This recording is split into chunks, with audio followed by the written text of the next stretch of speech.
The vampire's fangs descend as his wife's blood fills the air from a simple garden scratch.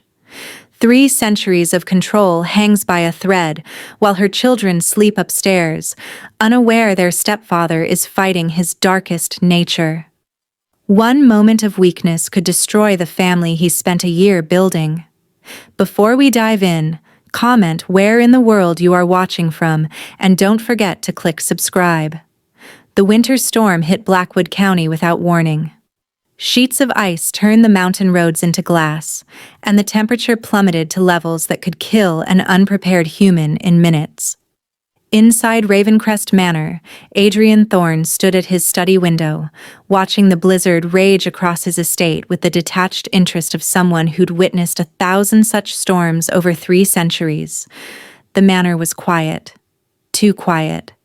It had been that way for decades, since the last of his human servants had aged and died, and he'd chosen solitude over the hassle of hiring replacements. The vast halls echoed with emptiness, the ballroom gathered dust, and Adrian had convinced himself he preferred it this way. He was reaching for his evening glass of warmed blood when he heard it. A sound that didn't belong to the storm. A car engine, sputtering and dying somewhere on his property. He frowned, setting down the crystal decanter. No one came up the mountain road anymore. Not since he'd purchased the surrounding land and posted it private decades ago. Curiosity, that old dangerous thing, stirred in his chest. Adrian grabbed his coat, more for appearance than warmth, and stepped out into the blizzard. His enhanced senses cut through the howling wind, tracking the sound to the edge of his circular drive. A battered station wagon sat there, steam rising from its hood, completely dead. Through the frosted windows he could see movement, multiple figures. He approached, and the driver's door opened. A woman stumbled out, her coat too thin for this weather, her dark blonde hair whipping in the wind. She looked up at him with eyes the color of summer grass, wide with desperation and exhaustion. "Please." Her voice barely carried over the storm. "My children, they're freezing. Our car died and I saw lights up here. I know it's late. I know this is private property, but please, just until the storm passes." Adrian's first instinct was to refuse, to send them back down the mountain, consequences be damned. But then he saw the back door open, and 3 small faces peered out. A girl, maybe 10, with the same green eyes as her mother. A boy around 7, clutching a stuffed bear.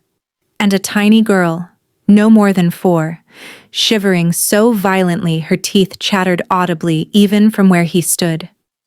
Something in his chest, something he'd thought long dead, twisted painfully. "Inside," he said curtly, quickly.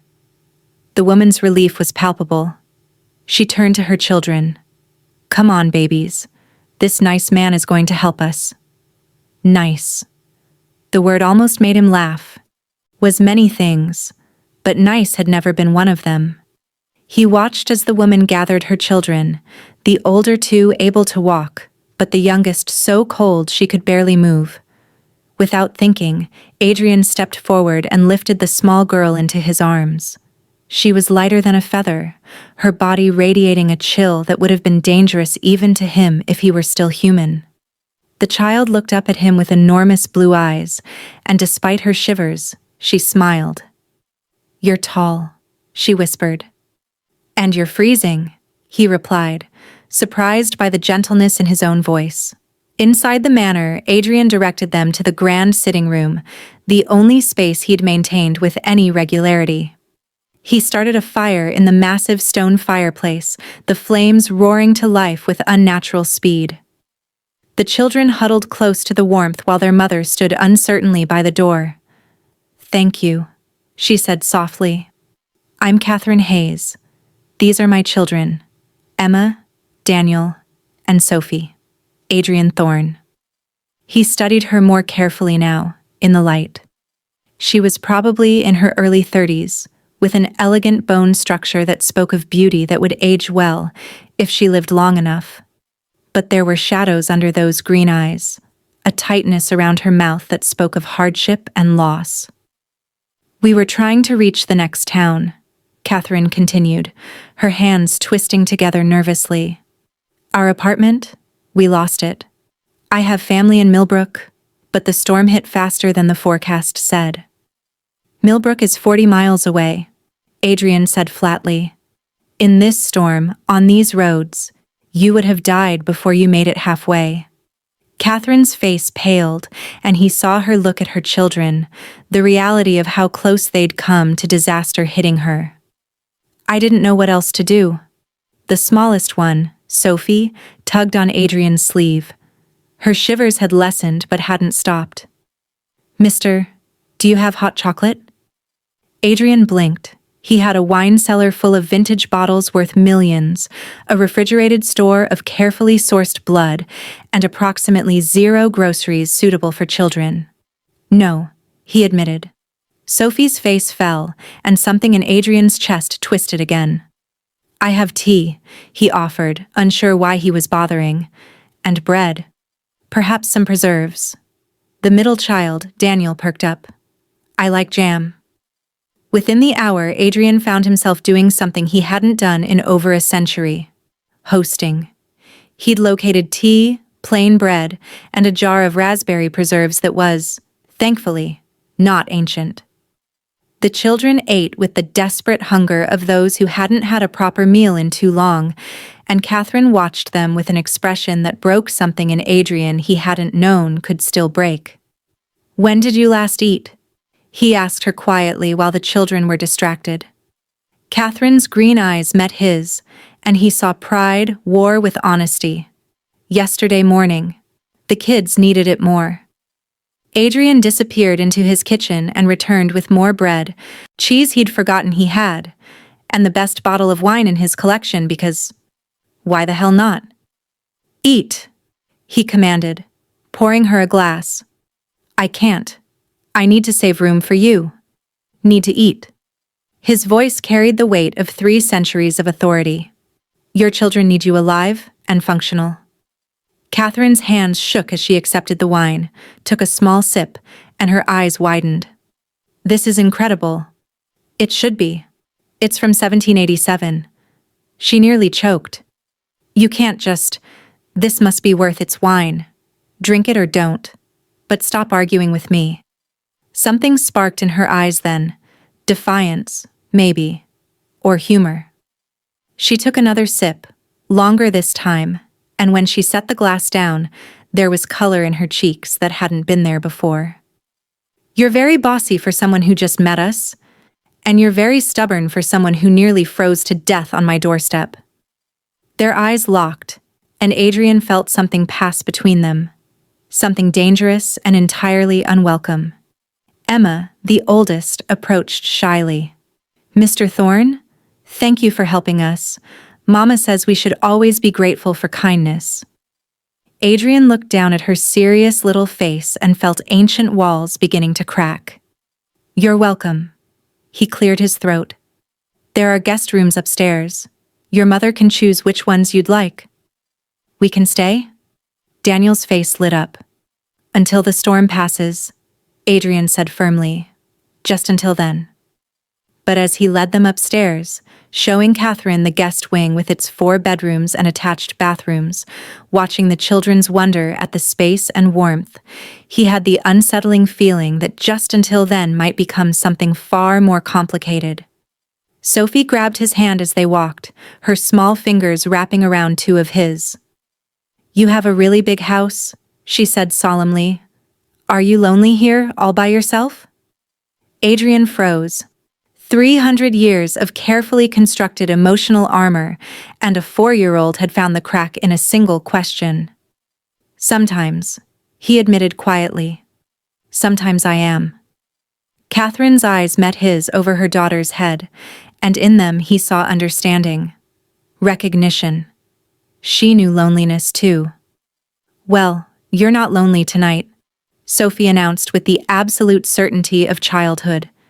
"Tonight you have us." Adrian's throat tightened in a way it shouldn't have been able to, given he didn't technically need to breathe. "Tonight. he agreed softly. Tonight I have you. He left them to settle in, returning to his study and his glass of blood that had long since gone cold. Through the window the storm raged on, showing no signs of stopping, which meant they'd be here tomorrow, and possibly the day after. Adrian told himself he was annoyed by the intrusion, that he wanted them gone as soon as possible. But when he heard Sophie's delighted laugh echo down the hallway, followed by her siblings joining in, followed by Catherine's softer, warmer laugh underneath it all, he recognized the lie for what it was. For the first time in decades, Ravencrest Manor didn't feel like a tomb. It felt like something else entirely. Something Adrian had forgotten how to name. The next morning, Adrian woke to chaos. He didn't sleep. Not really. Not like humans did. But he entered a state of rest each day as the sun rose, retreating to his windowless chambers in the manor's east wing. Usually, he woke to silence. Today, he woke to the sound of children's laughter echoing through the halls like bells. For a moment, disoriented, he thought he'd somehow traveled back in time. Back to when this manor had been full of life and warmth, before loss had hollowed it out and left only him rattling around in the emptiness. Then memory returned. The storm. The woman. Catherine. Her 3 children. His 3 temporary guests. Adrian rose, dressing quickly in dark trousers and a crisp white shirt. He should have been irritated by the noise, by the disruption to his carefully ordered existence. Instead, he found himself moving toward the sound with something that felt dangerously like anticipation. He found them in the kitchen. His kitchen, which hadn't seen proper use in at least 50 years. Catherine stood at the massive stone counter, her blonde hair pulled back in a messy knot, wearing the same clothes from last night, but somehow looking softer in the morning light. She was making pancakes, of all things, using ingredients he had no memory of purchasing.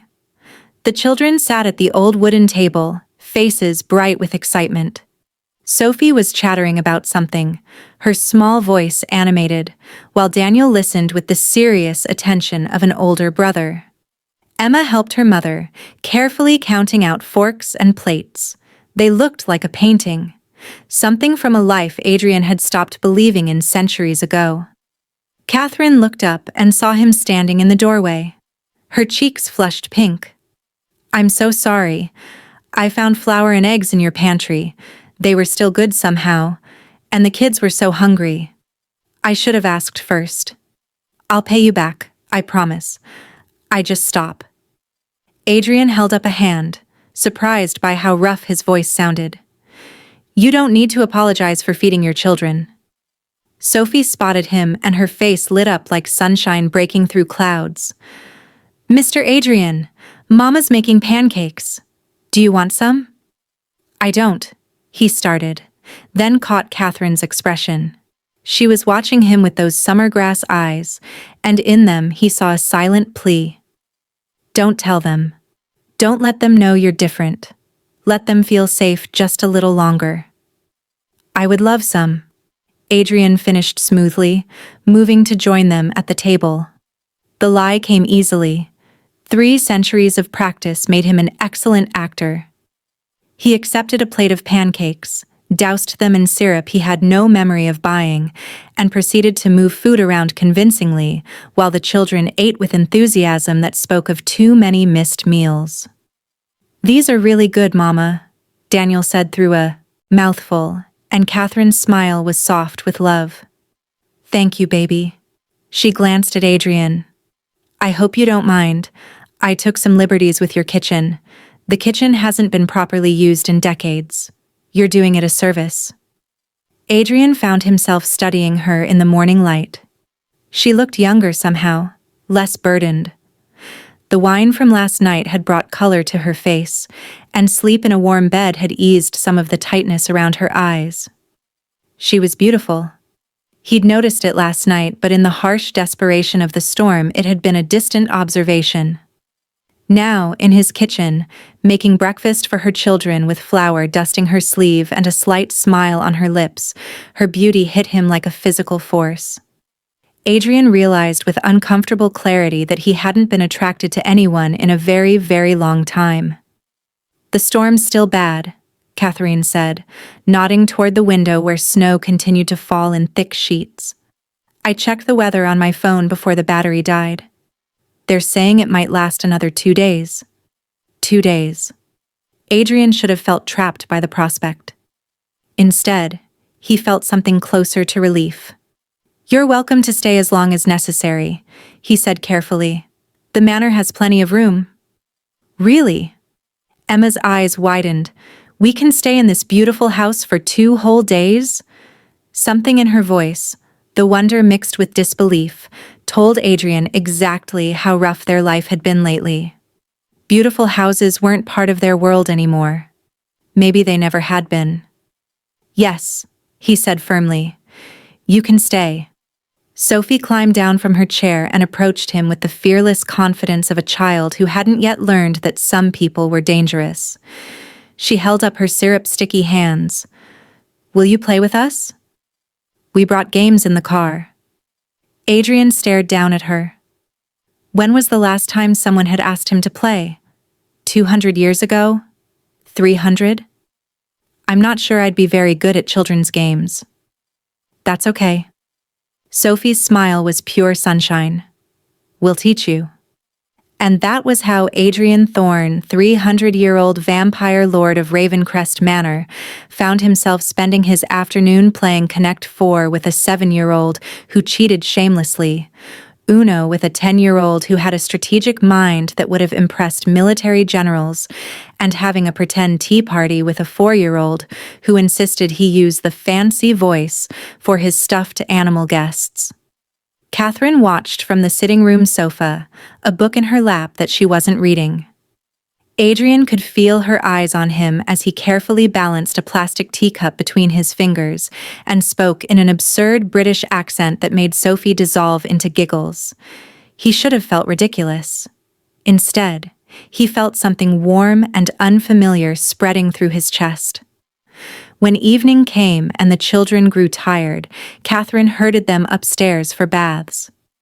Adrian retreated to his study, telling himself he needed distance, perspective. These were temporary guests. They'd be gone in 2 days, maybe 3, and his life would return to its quiet, ordered existence. He poured himself a glass of blood from his private store, warming it carefully.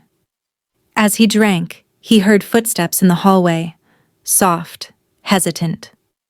Catherine appeared in his study doorway, and Adrian's breath, unnecessary as it was, caught in his throat.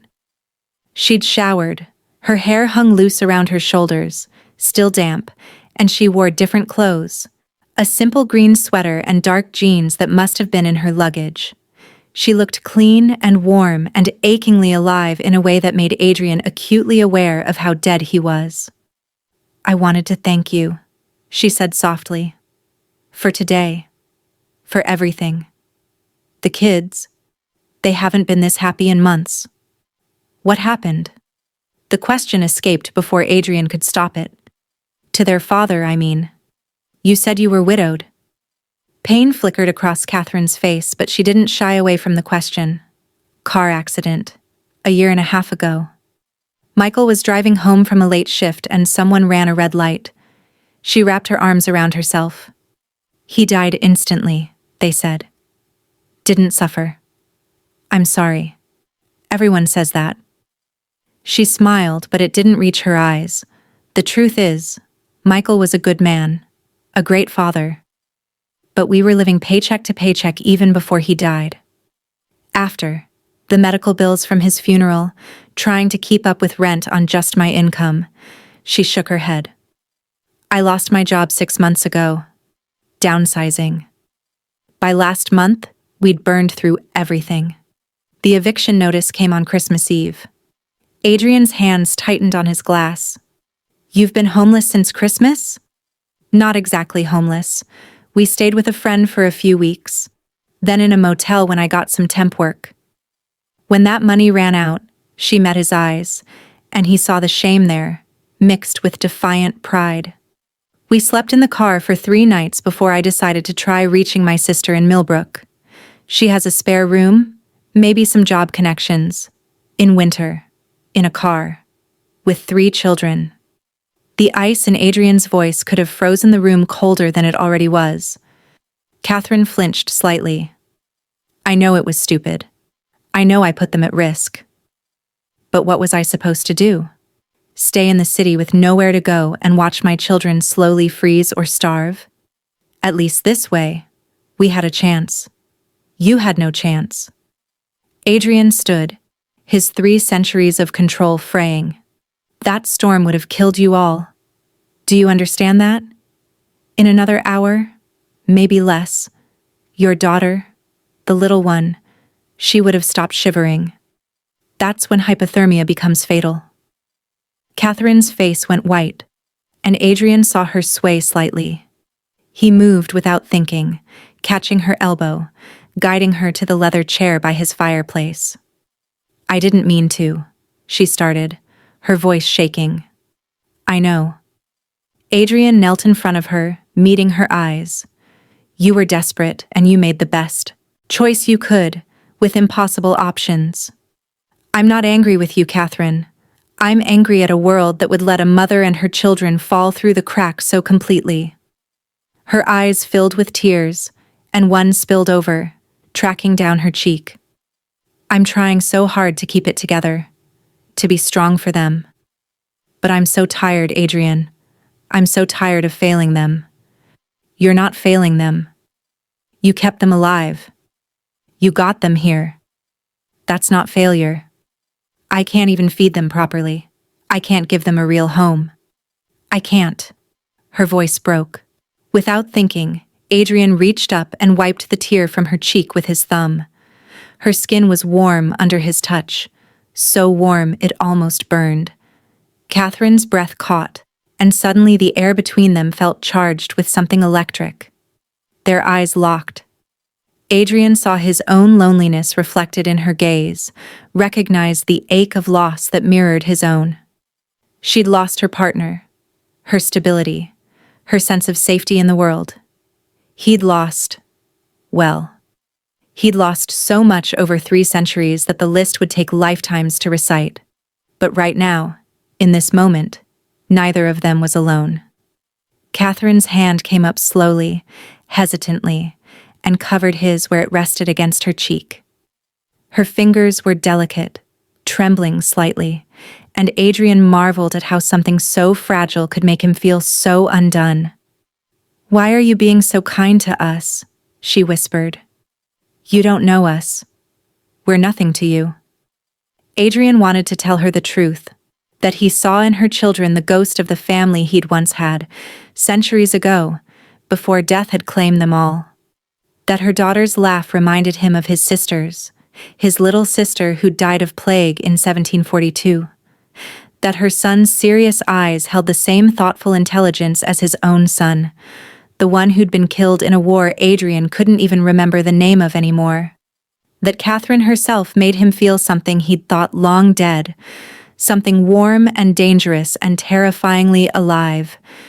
Instead, he said simply, "You're not nothing." The moment stretched between them, heavy with possibility and promise, and all the things that could never be because he was a monster and she was human, and this was temporary, just temporary, just until the storm passed. Catherine leaned forward slightly, and Adrian found himself mirroring the movement, drawn by something stronger than 3 centuries of self-control. Her lips parted, her breath hitching, and he could hear her heart hammering in her chest, could smell the sweet warmth of her blood rushing through her veins. He wanted to kiss her. God, he wanted to taste her mouth, to pull her close and feel her warmth against the cold eternity of his existence. "Mama?" Sophie's sleepy voice drifted from upstairs. "I can't find Mr. Bear." The spell broke. Catherine jerked back, her cheeks flushing deep red. Adrian stood smoothly, putting distance between them even as every instinct screamed at him to close it again. I should. Catherine stood, smoothing her sweater with shaking hands. I should go help her. Of course.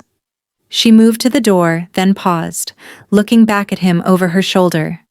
Her green eyes held a question she didn't voice, but Adrian heard it anyway. What is this? What are we doing? He had no answer that wouldn't terrify her, so he simply said, Good night, Catherine. Good night, Adrian. She disappeared into the hallway, and Adrian slumped against his desk, his control finally shattering now that she was gone. His hands shook, his entire body vibrating with want and need, and a hunger that had nothing to do with blood. He'd been alone for so long, had convinced himself he preferred it that way. That connection was a liability, that caring led only to loss. But Catherine Hayes and her 3 children had walked into his manor, and in less than 24 hours had begun to dismantle every wall he'd spent centuries building. The storm raged outside, showing no signs of stopping. And Adrian found himself hoping, for the first time in decades, that it would last just a little bit longer. The second day brought a fragile kind of domesticity that Adrian hadn't experienced in longer than he cared to remember. He woke to the smell of coffee, something he couldn't drink, but had learned to appreciate for the memories it carried. Downstairs, Catherine had found his ancient coffee maker and coaxed it back to life. The children ate cereal, actual cereal that had materialized from somewhere, and Sophie insisted on saving him a bowl even though he'd gently explained he'd already eaten. The lie was getting easier. Too easy. Emma discovered his library mid-morning, and Adrian found himself showing her first editions that predated her country's founding. Her eyes went wide with wonder as she carefully, reverently, turned the pages of books that should have been in museums. You really love books, she said, looking up at him with those serious green eyes so like her mother's. Books don't leave, Adrian replied before he could think better of it. They don't age, don't die, don't change. They're reliable in a way very little else is. Emma considered this with the gravity of someone far older than 10. That sounds lonely. Adrian's throat tightened. Perhaps it is. Daniel wanted to explore the grounds, storm be damned, and Adrian found himself bundling the boy into a coat, 3 sizes too large, and trudging through knee-deep snow to show him the frozen garden, the old stables, the ice-covered fountain that in summer flowed with crystal-clear water. How old is this place? Daniel asked, his breath misting in the frozen air. Very old. Old enough that I've forgotten some of its history. Did you grow up here? No, I inherited it from someone who, Adrian hesitated, meant a great deal to me. Someone I lost. Daniel's small hand slipped into his. I'm sorry. I know what it's like to lose someone important. Adrian looked down at this solemn 7-year-old who'd already learned about death and loss, who'd spent the last 1.5 years watching his mother struggle to keep them afloat, who'd slept in a car in the dead of winter because the world had failed his family. I'm sorry you know what that feels like, Adrian said quietly. But it's okay, Daniel replied with the simple acceptance of childhood. Because Mama says the people we love never really leave us. They stay in our hearts and help us be brave.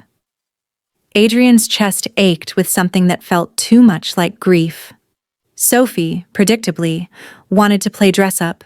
She'd found an old trunk in one of the guest rooms filled with Victorian-era clothing that had belonged to, well, to people Adrian preferred not to think about.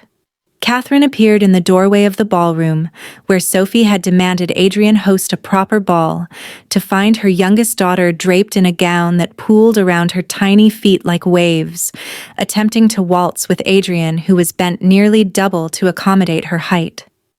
You look ridiculous, Catherine said, but she was smiling, really smiling, in a way that transformed her entire face. I am a vision of elegant grace, Adrian replied in his most dignified tone, which was somewhat undercut by Sophie stepping on his foot for the third time. Again, Sophie demanded. With the proper music this time. Adrian had in fact located the ballroom's ancient sound system and queued up a waltz from the 1800s. As the music swelled, he swept Sophie into a more proper hold and began guiding her around the floor, counting out the steps. 1, 2, 3, 1, 2, 3. Good. You're a natural. Sophie beamed up at him. You're a really good teacher, Mr. Adrian. Did you used to dance a lot? A lifetime ago, Adrian admitted. When I was, his mind supplied younger, but he amended it too, when I attended more social events. Catherine watched from the doorway, and when Sophie finally grew tired and ran off to find her siblings, she found herself alone in the ballroom with Adrian. The music was still playing. Some unnamed waltz that sounded like it belonged to a different century. Adrian extended his hand to Catherine without speaking. She stared at it for a moment, and he saw the war in her eyes. The part of her that knew this was dangerous, that was already feeling too much, that understood this couldn't last. And the part of her that was so tired of being strong, that wanted to feel something other than fear and exhaustion, that craved connection like a drowning person craved air. She took his hand. Adrian drew her close, his palm settling at her waist, and began to move. Catherine followed instinctively, and Adrian realized she knew how to dance. Really dance, not just sway to music but move with grace and precision. You've done this before, he murmured. Michael and I took lessons before our wedding, she said softly. He had 2 left feet, but he tried so hard. We were planning to dance at Emma's future wedding someday, to show her that her dad had actually learned. Her voice caught. That won't happen now. I'm sorry. They moved in silence for a moment, the music wrapping around them like silk. Catherine's hand tightened in his. This is a mistake, isn't it? She whispered. Whatever this is between us, it's a mistake. Adrian's hand flexed at her waist, drawing her incrementally closer. Probably. You're going to break my heart. Most likely. And I'm going to let you anyway. Yes. Adrian's voice was rough. You are. Catherine looked up at him, and the longing in her eyes made his dead heart ache. I should be smarter than this. I should protect myself better. We should both be smarter than this. Then why aren't we? Adrian spun her gently, bringing her back to his chest. Because sometimes, he said quietly, the heart wants what it wants, regardless of wisdom or safety or self-preservation. That sounds like something that ends in tragedy. Most things worth having do. They swayed together in the empty ballroom, 2 broken people finding solace in each other's brokenness, and Adrian knew with absolute certainty that he was falling for this woman. This human woman with her 3 children and her terrible circumstances, and her stubborn, beautiful refusal to give up. It was the worst possible timing, the worst possible situation. She was vulnerable, desperate, dependent on his hospitality. Any relationship between them would be built on unequal ground, tainted by the power imbalance inherent in their circumstances. And yet, when Catherine pressed herself closer, fitting her head beneath his chin, when she whispered his name like a prayer or a plea or both, Adrian's 3 centuries of self-control meant nothing. He wanted her. God help him, he wanted her in ways that went far beyond the physical, though the physical want was there too, sharp and demanding. He wanted to wake up every morning to the sound of her children's laughter.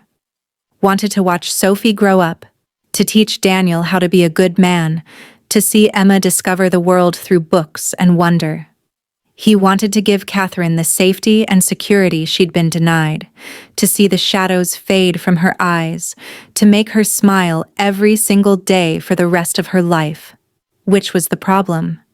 The rest of her life was a blink, a heartbeat, a single snowflake in an endless winter. And his life, such as it was, stretched on forever. "Catherine," he started, knowing he needed to stop this, to push her away before they both went too far. "Don't," she said quietly. "Whatever you're about to say, whatever noble reason you're going to give for why this can't happen, just don't. Not yet. Give me this moment. Give me this dance. Let me pretend, just for a little while, that the world isn't falling apart." Adrian's resolve crumbled like sand. He held her tighter, buried his face in her hair, and breathed in her scent. Vanilla and something floral, and underneath it, all the sweet copper warmth of her blood singing through her veins. The music ended. Another began. They kept dancing. Outside, the storm raged on. That night, after the children were asleep, Catherine found Adrian in his study. He was standing at the window, watching the snow fall in the darkness, a glass of red wine in his hand that she knew he wouldn't drink. She'd noticed little things. The way food on his plate moved around but never actually disappeared. How he always had a drink, but she never saw him swallow. The way he seemed more alive in the darkness than in daylight, though they'd never actually seen him during the day. The way his eyes sometimes flashed in the firelight, reflecting it back like an animal's. Catherine wasn't stupid. She'd read books, watched movies, understood the folklore of this part of the country. Old estates on mountaintops, mysterious owners who shunned society, the particular quality of stillness that wasn't quite human. She should have been terrified. Instead, she stepped into his study and closed the door behind her. Adrian turned, and something in his expression told her he'd known she was there all along, had probably heard her heartbeat before she'd even reached his door. "The children are asleep," she said unnecessarily. "Yes. The storm is supposed to break tomorrow. Clear by afternoon. I heard the forecast. My sister called. My phone had enough battery. She said the roads should be passable by tomorrow evening." Adrian's hand tightened on his glass. "Then you'll be able to leave." "Yes." Catherine moved closer, each step deliberate. "We'll be able to leave. Get out of your hair. Let you return to your quiet life." "Yes." They stood in the flickering firelight, the unspoken truth heavy between them. "Thank you," Catherine said softly. "For taking us in. For being kind to my children. For," her voice wavered, "for making me feel less alone." Catherine. Her name was a warning. She ignored it. "I know what you are," she said quietly. Adrian went very still. The predator stillness she'd noticed before, the kind that preceded violence or flight. "Do you?" It wasn't a question, but she answered anyway.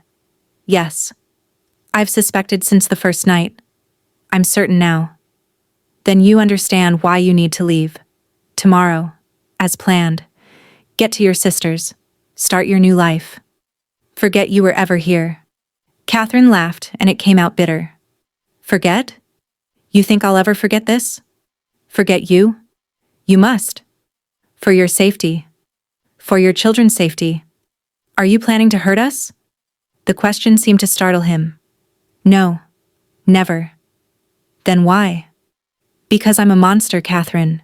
Because the darkness I carry, the things I've done, the blood on my hands, literally and figuratively, you don't want that touching your family? What if I don't care? You should care." "Well, maybe I'm tired of doing what I should do." Catherine closed the distance between them completely. "Maybe I'm tired of being careful and responsible, and always making the smart choice. Maybe, just this once, I want to do something reckless." Adrian's eyes had darkened, the ice blue turning stormy. "Catherine, this isn't a game. If you stay, if this continues, there's no going back." "I don't want to go back. I want." She reached up, her hand trembling slightly as she touched his face. The coolness of his skin should have been alarming. Instead, it felt right. Solid. Real. I want to move forward. With you, I could hurt you. You won't. You don't know that. Yes, I do. Catherine's thumb traced his cheekbone. Because I see how you are with my children, how gentle you are with Sophie, how patient with Daniel, how you look at Emma like she hung the moon. You're not a monster, Adrian. You're lonely. The word hit him like a physical blow. She watched something crack in his expression, centuries of careful control shattering. I'm dangerous, he said, but his voice had lost its edge. So am I. I'm a widow with 3 kids and no prospects who's about to make a very stupid decision.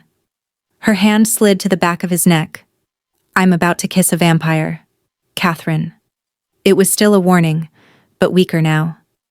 Catherine ignored it, rising on her toes and pressing her lips to his. For a heartbeat, Adrian stood frozen. Then, with a sound that was half groan, half growl, he surrendered.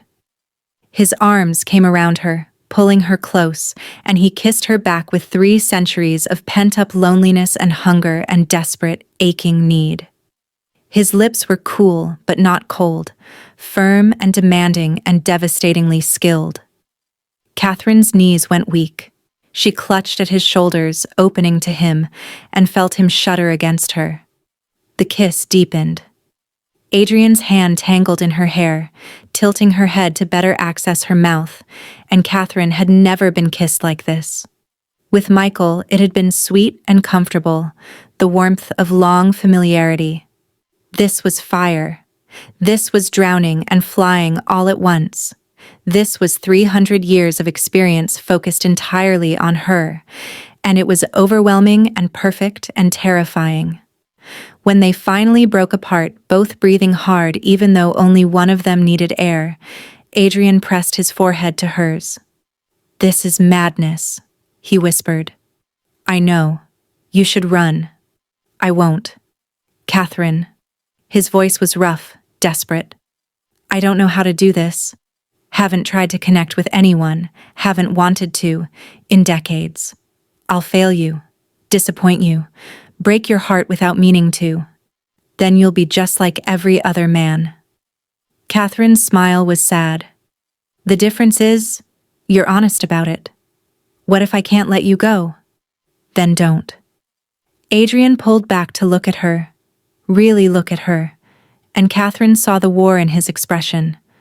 The want battling with honor, desire fighting with self-preservation. Your children, he started, adore you. They don't know what I am. Does it matter? Yes. Adrian's hands cupped her face.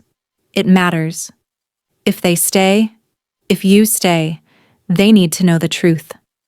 All of it. And then they need to choose, freely, without pressure, whether they can accept it. Catherine's heart squeezed. And what if they can't? What if I tell them and they're terrified? What if they want to leave? Pain flickered across Adrian's face. Then you leave. I give you money, enough to start over properly, and you go to your sisters and you forget this ever happened. And what about what I want? What you want doesn't matter if your children aren't safe and comfortable with the truth. The fact that he put her children first, above his own desires, above what was clearly growing between them, made Catherine fall a little bit more in love with him. Tomorrow, she said firmly. After the storm breaks. I'll tell them tomorrow. Adrian nodded, then pulled her close again, burying his face in her hair. For tonight, he murmured. For tonight, let me pretend. Let me hold you and pretend this doesn't have to end. Catherine wrapped her arms around him and held on tight. They stood together in the firelight, 2 souls who'd found each other against impossible odds, knowing that tomorrow might tear them apart forever. But for tonight, they had this. They had each other. And sometimes, that had to be enough.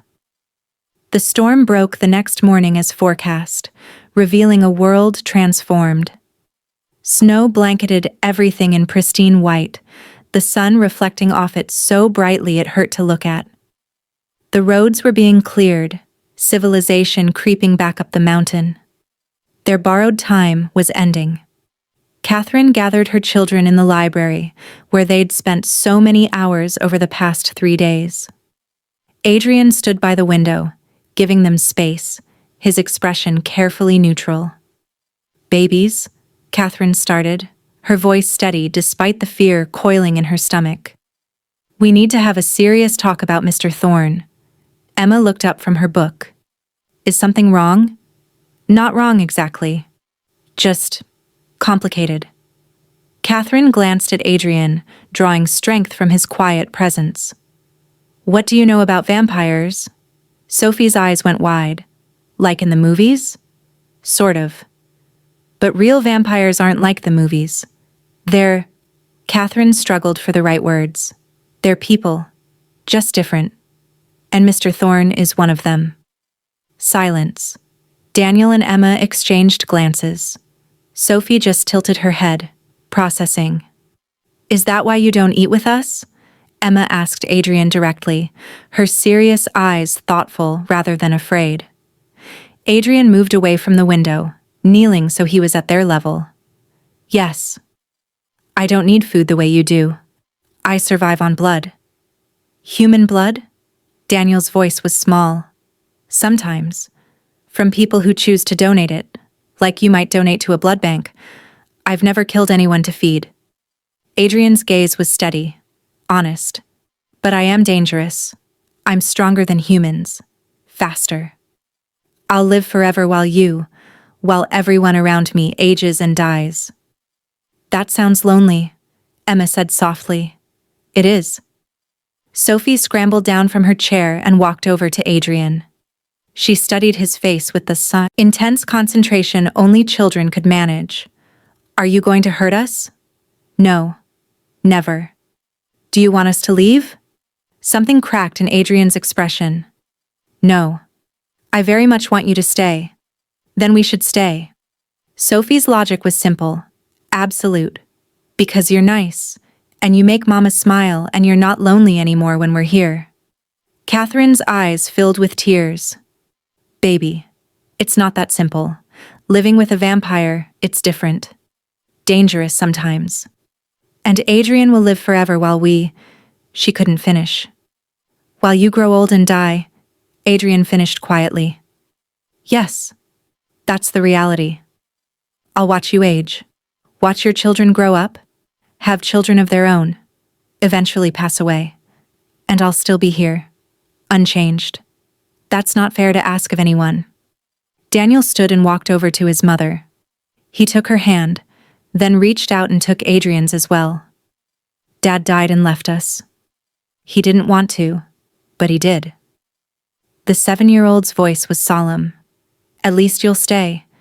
Even if we get old, you'll still be here." The simple truth of it hit Adrian like a physical blow. Emma joined them, completing the circle. "I don't want to leave. This is the first place that's felt safe since Daddy died. The first place Mama hasn't looked scared all the time. And," Sophie added pragmatically, "we don't have anywhere else to go anyway." Catherine laughed through her tears. "That's true. So we stay?" Daniel looked between his mother and Adrian. "We actually get to stay?" "If," Adrian's voice was rough with emotion, "if that's what you all truly want. But you need to understand what that means. I have enemies. Other vampires who might target you to get to me. The world I live in has dangers you can't imagine. Then you'll teach us." Emma's chin lifted with defiant determination. "You'll teach us how to be safe, how to protect ourselves. Because families protect each other, right?" Adrian looked at these 3 children who were offering him something he'd thought lost forever. Trust. Acceptance. Family?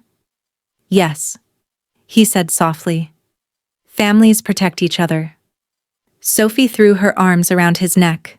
"Then we're your family now." Adrian caught her instinctively, his eyes meeting Catherine's over her daughter's head. The question in his gaze was clear. Catherine nodded, tears streaming freely now. "Yes. We're your family now." The logistics took 2 days to sort out. Adrian called in favors from contacts he hadn't spoken to in decades. Catherine's car was quietly sold, the money deposited in an account Adrian set up for her.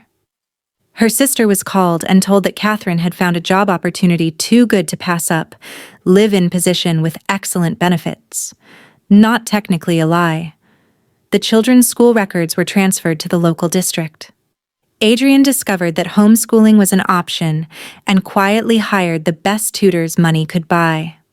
If people thought it strange that the reclusive owner of Ravencrest Manor had suddenly acquired a family, they kept it to themselves. Adrian's money bought a lot of discretion. Sophie's room became a fairy tale of pink and white, with a canopy bed and more stuffed animals than one child could reasonably play with. She declared it perfect. Daniel's room was outfitted with bookshelves and a desk where he could study and draw. Adrian found him there late one evening, carefully sketching the view from his window. "It's really good," Adrian said quietly. "You have talent." Daniel looked up, a shy smile crossing his face. "Dad used to draw. He taught me before the accident." Adrian sat beside him. "Tell me about your father." And Daniel did. He talked about Michael Hayes, about his terrible jokes and his patient teaching, and how he'd made the world feel safe. He talked about missing him, about the hole his death had left. Adrian listened, understanding grief in a way few could. When Daniel finished, his eyes red but unburdened, Adrian put an arm around his shoulders. "He sounds like he was a good man. I'm sorry you lost him so young." "Me too." Daniel leaned into Adrian's side. "But I'm glad we found you." Emma's room was, predictably, filled with books. Adrian gave her access to his library, teaching her how to care for the rare volumes, trusting her with treasures that museums would fight wars over. She treated each book with reverent care. Late at night, Adrian would find her reading by lamplight. Sometimes he'd join her, and they'd discuss plots and characters, debating themes like old friends. "You would have liked my father," Emma said one night. "He loved books too. Not old ones like these, but he read to us every night." "What was his favorite?" "The Hobbit." Emma smiled softly. "We were halfway through it when he died. Mama tried to finish it, but she kept crying. We never found out how it ended." The next evening, Adrian presented her with a first edition of The Hobbit. They finished reading it together over the following weeks, Emma curled in an armchair while Adrian's voice brought Tolkien's words to life. When they reached the last page, Emma was crying, but they were good tears. "Thank you," she whispered, "for finishing it with me." Adrian pulled her close. "Thank you for letting me." Catherine's room was connected to Adrian's by a door neither of them had opened yet. They were taking things slowly, carefully, mindful of the children and the complicated dynamics of their situation. But late at night, after the children were asleep, they'd meet in the library or Adrian's study. They'd talk for hours, sharing histories and hopes and fears. Adrian told her about his mortal life. So long ago it felt like someone else's story. Catherine told him about her marriage, her dreams, the woman she'd been before loss had reshaped her. Sometimes they just sat together in comfortable silence, reading separate books, existing in each other's presence. And sometimes, when the loneliness got too heavy, Catherine would curl into Adrian's side and he'd hold her, anchoring her to the present, reminding her she wasn't alone anymore. 1 month became 2. 2 became 6. The children thrived. Sophie's nightmares about being cold and hungry faded. Daniel's serious eyes gained back their childhood light. Emma laughed more, the weight of adult worry lifting from her young shoulders. Catherine bloomed like a flower given water after a drought. The shadows under her eyes disappeared. She smiled easily, laughed often. She began painting again, a hobby she'd abandoned years ago, filling canvases with color and light. Adrian watched his home transform from a tomb into something alive. The halls echoed with laughter instead of silence. The kitchen smelled of baking instead of dust. Every room held evidence of life, scattered toys and abandoned books and the beautiful chaos of family. He'd never been happier, and he'd never been more terrified, because Catherine was human, her children were human, and every day that passed was one day closer to the inevitable end. The fear crystallized one evening when Catherine came to his study with a scratch on her arm from the garden roses. It was minor, barely bleeding, but the scent of her blood hit Adrian like a freight train. He was across the room before conscious thought, putting distance between them, his fangs descending involuntarily. Catherine saw and understood immediately. "Does it?" She hesitated. "Does it tempt you? My blood?" "Always." Adrian's voice was strained, every moment of every day. "You smell like sunshine and life and everything I've lost. It takes every ounce of control I have not to, but you control it. For now." Catherine moved closer despite his warning stance. "For now isn't good enough for you. I've watched you, Adrian. You've had 1,000 opportunities to hurt me, to hurt the children. You never even came close. Doesn't mean I'm not capable of it. Everyone is capable of darkness." Catherine was in front of him now, fearless despite the predator staring back at her. "The difference is whether you choose it. And if I fail, if my control slips, then we deal with it." She took his hand, bringing it to rest over her heart. He could feel it beating, strong and steady, her blood singing just beneath the surface. "But I refuse to live in fear of what might happen. I've spent too long being afraid already." Adrian's control was a knife's edge. Part of him wanted to pull her close, to taste that blood that called to him so sweetly. The darker part, the monster he'd been for 3 centuries. But the larger part, the part that had been waking up slowly over the past months, wanted only to protect her, to keep her safe, even from himself. He drew her into his arms carefully and pressed his face into her hair. "I'm so afraid of hurting you, of ruining this." "You won't." Catherine's arms wrapped around him. "I trust you, Adrian." Those words, simple and absolute, broke something in him. He held her tighter, this fragile human woman who'd given him back his life, who'd taught him that eternity didn't have to be lonely. Later that night, after Catherine had gone to bed, Adrian stood in the hallway outside the children's rooms. He checked on them each night, an old habit from mortal fatherhood reasserting itself. Sophie slept sprawled across her bed, her stuffed animals scattered around her. Adrian pulled her blanket up, tucked her in gently. She smiled in her sleep. Daniel was curled on his side, his sketchbook on the nightstand. Adrian glanced at it and saw a drawing of their family. Stick figures, but clearly them. Catherine in the center, the children around her. And there, beside them, taller than the rest, was Adrian. "Family," it said underneath in careful 7-year-old handwriting. Adrian's throat tightened. Emma's room still had a light on. He knocked softly before entering. She was awake, reading. "Can't sleep?" he asked. "Thinking too much." She set her book down. "Adrian, can I ask you something? Anything? Are you going to marry Mama?" Adrian blinked, completely taken aback. "We haven't. That's not something we've discussed. But you love her." It wasn't a question. "Yes." "And she loves you?" "Yes." "Then you should marry her." Emma's logic was simple, absolute. Because people who love each other should be together. Officially? It's complicated. Why? Because Adrian struggled for words. Because I'm not human. Because I'll outlive all of you. Because marriage implies a future I'm not sure I can give your mother. But you'll be here for her life, right? Her whole life? Yes. Then that's enough. Emma smiled. Dad taught us that love isn't about how long you have. It's about what you do with the time you're given. Adrian felt centuries of loneliness crack open fully. Your father was a wise man. Yeah. Emma's eyes shimmered. He was. And I think he'd like you. I think he'd be happy that someone is taking care of us. I'm trying.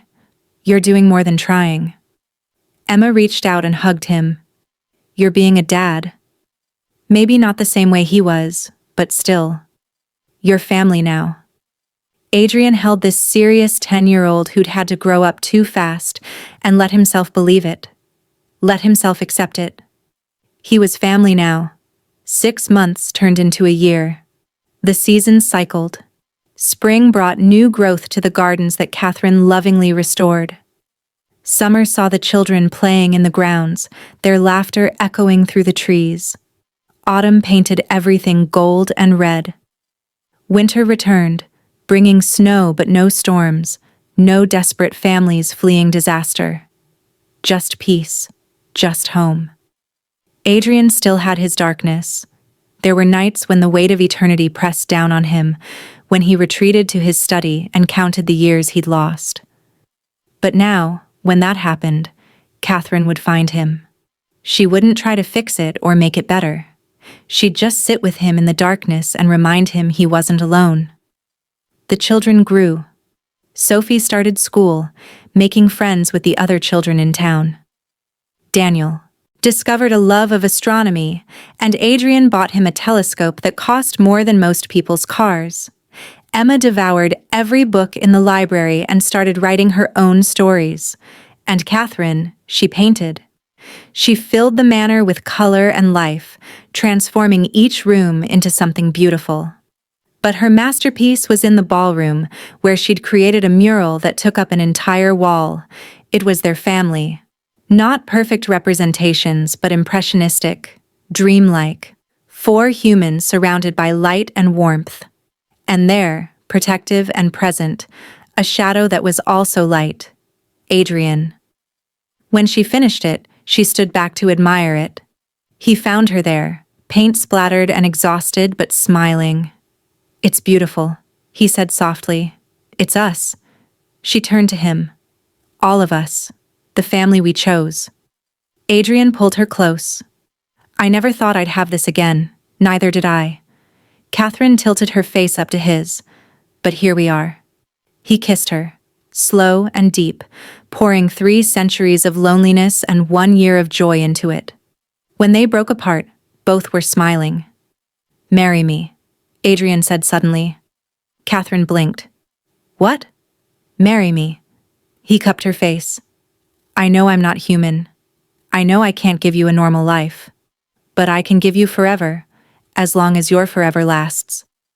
I can give you every day of your life filled with love and safety and happiness. Marry me, Catherine. Tears streamed down her face. Yes. Yes? Yes. She laughed through her tears. God, yes, you ridiculous man. Did you really think I'd say no? Adrian admitted. I wasn't sure. Catherine pulled him down into another kiss. I love you. Monster, vampire, whatever you are, I love you. And I love you. All of you. Your children, your stubbornness, your beautiful heart that refuses to give up. I love you. From the doorway came a delighted squeal. Sophie had been spying. She's saying yes. Mama's marrying Mr. Adrian. Emma and Daniel appeared, followed by the sounds of celebration. The children piled onto them, a tangle of hugs and excitement and pure joy. Adrian stood in the center of it, surrounded by his family, his chosen family, and felt something he'd lost 300 years ago. Hope. Pure, undiluted hope for the future. They were married in the spring, in the garden that Catherine had brought back to life. It was a small ceremony. Just them and a handful of trusted friends Adrian had collected over the centuries. Vampires who understood what it meant for their kind to choose a human family, who witnessed this union with quiet respect. Catherine wore a simple white dress that made her look like something from a dream. The children stood with her, Emma and Sophie in matching lavender dresses, Daniel in a suit that made him look suddenly older. Adrian wore black, as he always did, but his eyes held nothing of darkness, only light. He'd written his own vows. When the moment came, he took Catherine's hands and spoke from 3 centuries of experience and 1 year of rediscovered humanity. I have lived for over 300 years. I've seen empires rise and fall. I've witnessed wonders and horrors beyond imagining. I've loved and lost and learned that time makes fools of us all, immortal or not. But nothing in all my centuries has taught me about life the way you have. You and your children came to my door in a storm, desperate and afraid, and you gave me something I thought lost forever. A reason to exist beyond mere survival. Catherine, you are my heart, the light in my endless darkness, and I promise you, for all the days of your life, I will stand beside you, protect you, love you, cherish every moment we're given. His gaze shifted to include the children. Emma, Daniel, Sophie. You've given me the greatest gift possible. You've let me be your family, and I promise you, I will be worthy of that trust. I will guide you, protect you, embarrass you as all parental figures do, and I will love you as my own. There wasn't a dry eye present. Catherine's vows were simpler but no less powerful. A year ago, I had lost everything. My husband, my home, my hope. I thought I was driving my children to safety, but really I was driving toward disaster. And then you saved us. Not just from the storm, but from the darkness we'd been drowning in. You gave us more than shelter, Adrian. You gave us a home. You gave my children a father when theirs was taken. You gave me a reason to smile again. I can't promise you forever.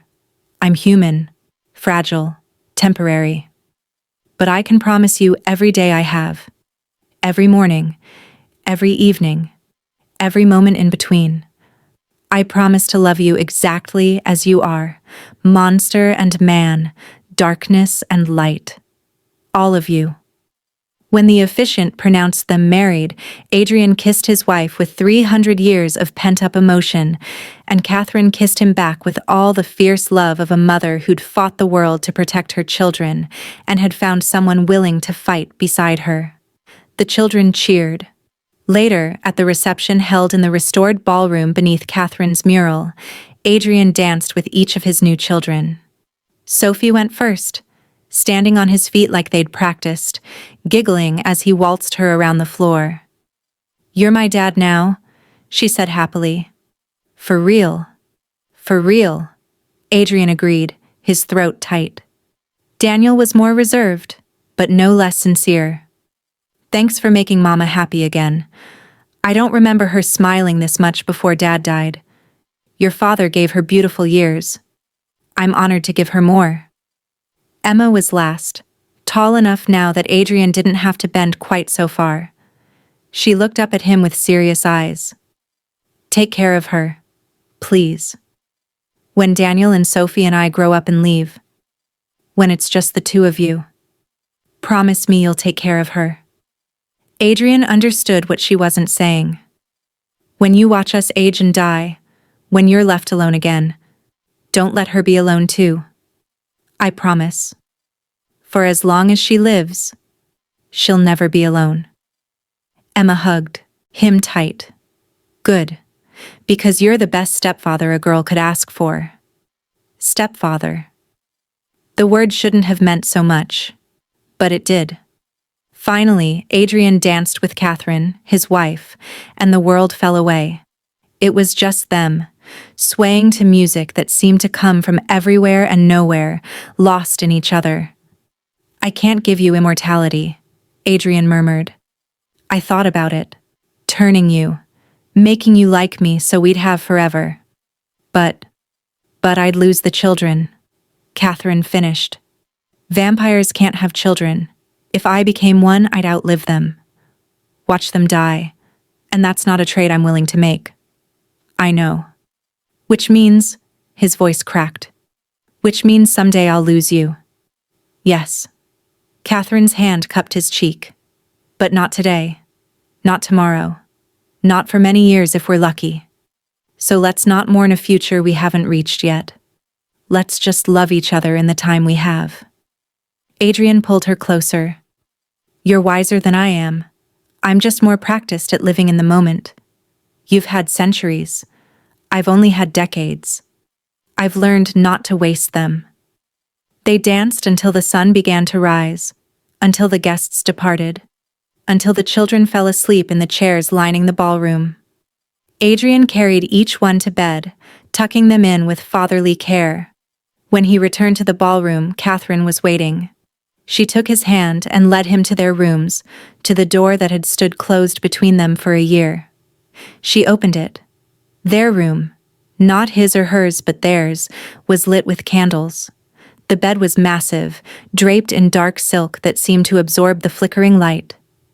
Catherine turned to him, and in her eyes he saw want and nervousness and trust all tangled together.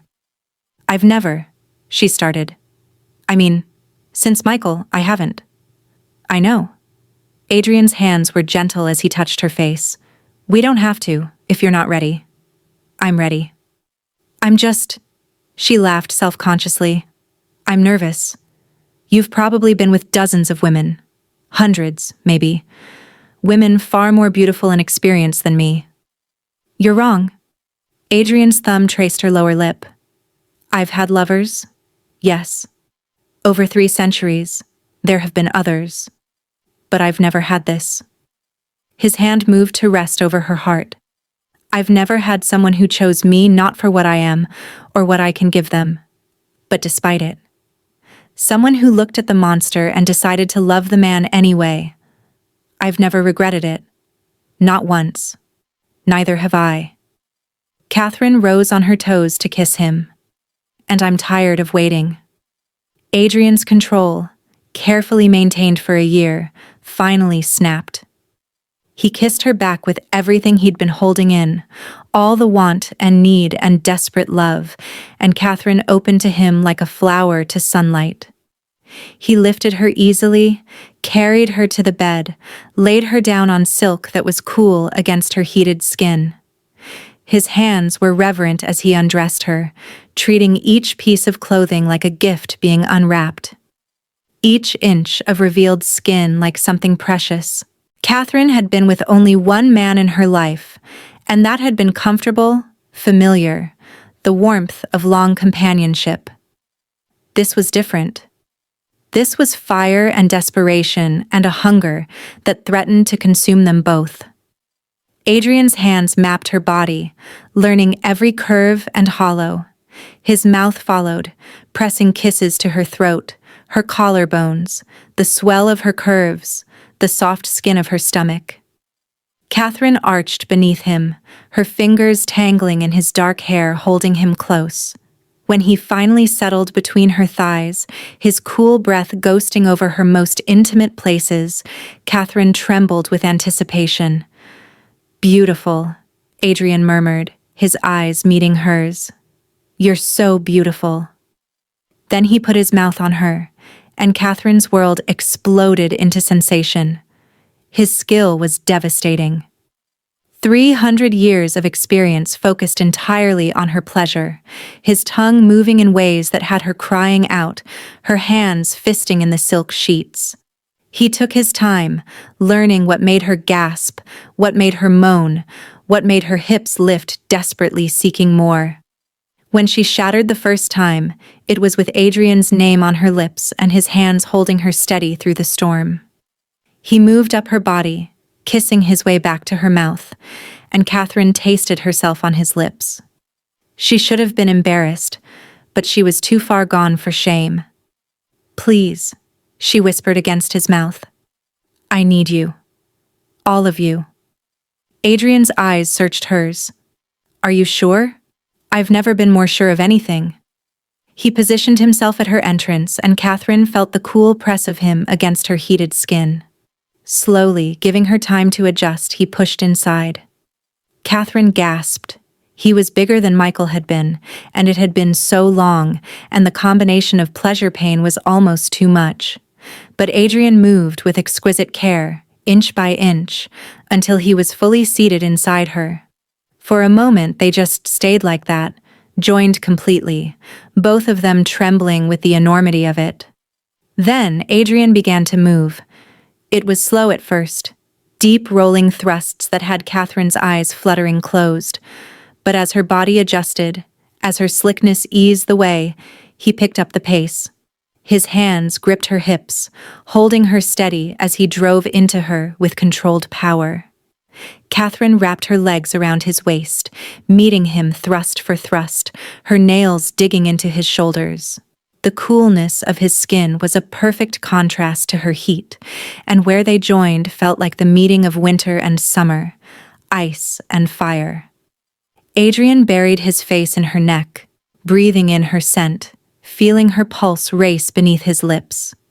The temptation of her blood was a constant thrum, but it was overwhelmed by the greater need to pleasure her, to make her feel cherished and wanted and utterly claimed. "Close," Catherine gasped. "Adrian, I'm so close." "Let go," he murmured against her throat. "Let me feel you." His hand slipped between them, fingers finding that sensitive bundle of nerves and circling with devastating precision.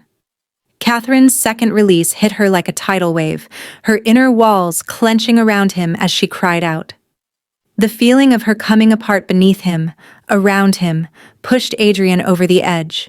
He drove into her one final time and spilled himself inside her with a groan that was half growl, his fangs extending involuntarily though he kept them carefully away from her skin.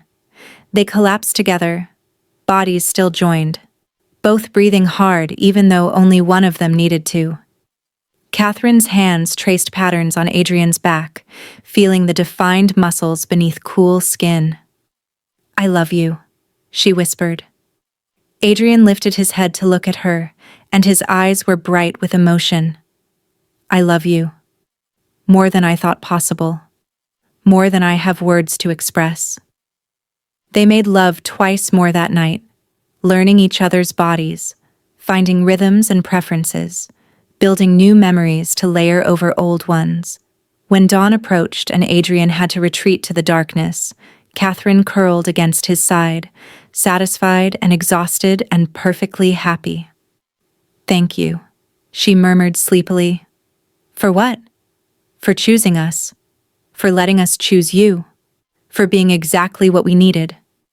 Adrian held her close, this human woman who'd given him back his life, and felt something he'd thought lost forever settle in his chest. Peace. Complete, undeniable peace. The years passed like pages turning in a beloved book. Sophie grew from a 4-year-old into a bright, confident teenager with Adrian's love of elegance and Catherine's stubborn determination. She brought home boyfriends that Adrian terrified without trying, and girlfriends he approved of wholeheartedly. She learned to paint from her mother and debated philosophy with her stepfather late into the night. Daniel became a quiet, artistic soul who saw beauty in everything. He filled sketchbooks with drawings of their family, their home, the life they'd built. He was the first to leave, heading to art school in the city, but he came home every holiday with new pieces to show them. Emma inherited her love of books and her father's analytical mind. She devoured knowledge, graduating high school early and heading to university to study literature. But she still called Adrian every week, still sent him rare books she'd found, still asked his opinion on her latest essay. Catherine aged gracefully, her dark blonde hair gaining silver threads, laugh lines forming around her eyes and mouth. She was beautiful at 40, stunning at 50, breathtaking at 60. Adrian watched her age and loved her more with each passing year. They were at the manor celebrating Sophie's college graduation when it happened. The whole family gathered, the children now adults bringing partners and friends. The house was full of life and laughter, exactly as it should be. Catherine was in the garden with Emma's fiancé, showing him the roses she'd cultivated, when she suddenly swayed. Adrian was across the lawn in an instant, catching her before she could fall. "I'm fine," she protested, but her voice was weak. "Just dizzy." That was the beginning. The doctors called it an aneurysm, a time bomb that had been ticking in her brain for years, finally making itself known. Surgery was risky at her age, they said. The odds weren't good. Catherine refused it anyway. "I've had 63 beautiful years," she told her children as they gathered around her hospital bed. 30 of those with Adrian. "I've seen you grow up, fall in love, find your paths. I've had more than I ever dreamed possible." "You can't give up," Sophie cried. "We need you.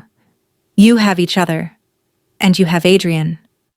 Catherine's eyes found her husband's. "He'll take care of you," he promised. The children stayed through the day, but when night fell, they left Adrian alone with his wife.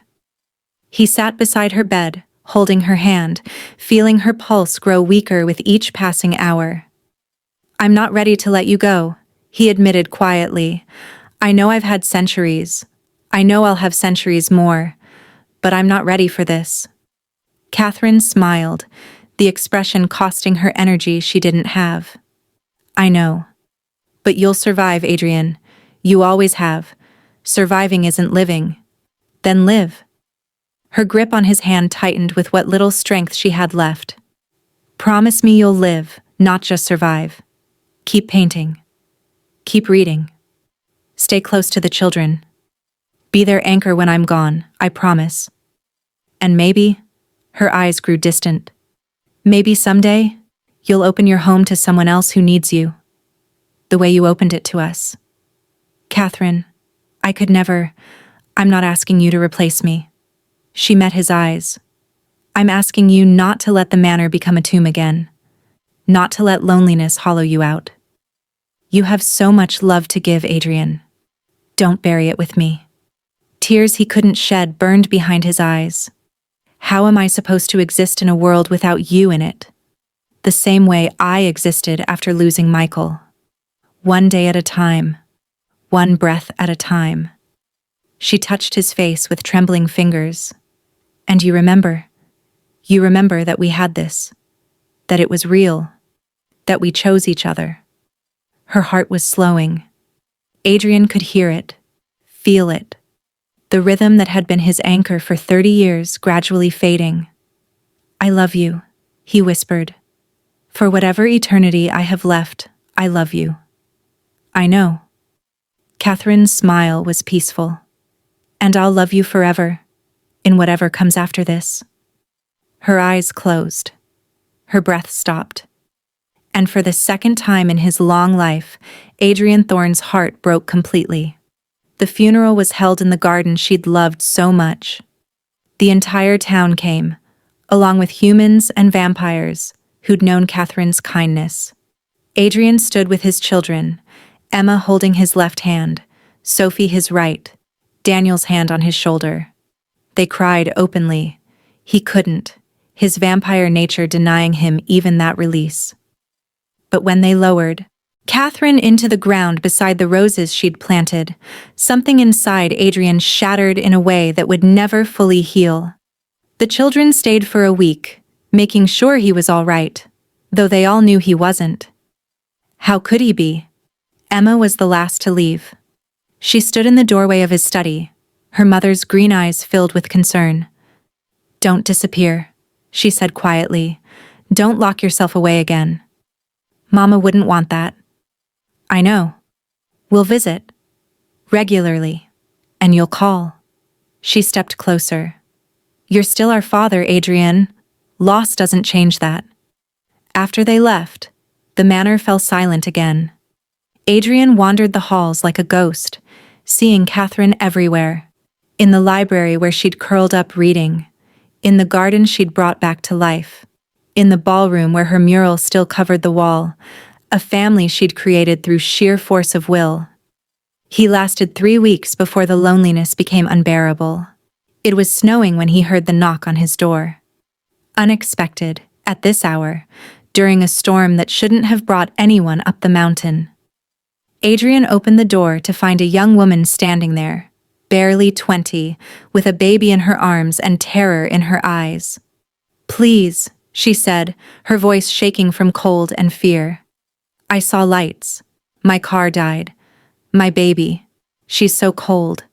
Please." Adrian looked at this desperate mother, at the infant wrapped in insufficient blankets, at history repeating itself in the most unexpected way. He heard Catherine's voice in his memory. "Maybe someday you'll open your home to someone else who needs you." "Inside," he said, stepping back, quickly. As he ushered them in from the storm, as he started a fire and found blankets, and heard the young mother's story of loss and hardship and desperate hope, Adrian felt something shift in his chest. The wound Catherine's death had left would never fully heal. He would carry it for the rest of his eternity. But maybe, just maybe, he could honor her memory by doing what she'd asked. By living instead of just surviving. By opening his heart again, not to replace what he'd lost, but to grow something new alongside it. The storm raged outside. Inside Ravencrest Manor, a vampire lord held a human baby while her exhausted mother slept, and remembered that love didn't die just because people did. It transformed, evolved, found new expressions. Catherine was gone, but what she'd taught him remained. The family she'd given him still existed, grown but still his. And maybe, in helping this new stranger, he'd find a way to carry on, one day at a time, one breath at a time, just as she'd taught him. The manor wasn't a tomb anymore. It was a home, a place where broken people could find shelter, where love could bloom in the darkest winter, where even immortal monsters could learn to be human again. And Adrian Thorne, vampire lord, widower, father, stood in the firelight holding a sleeping baby and let himself believe in hope once more. Catherine would have been proud,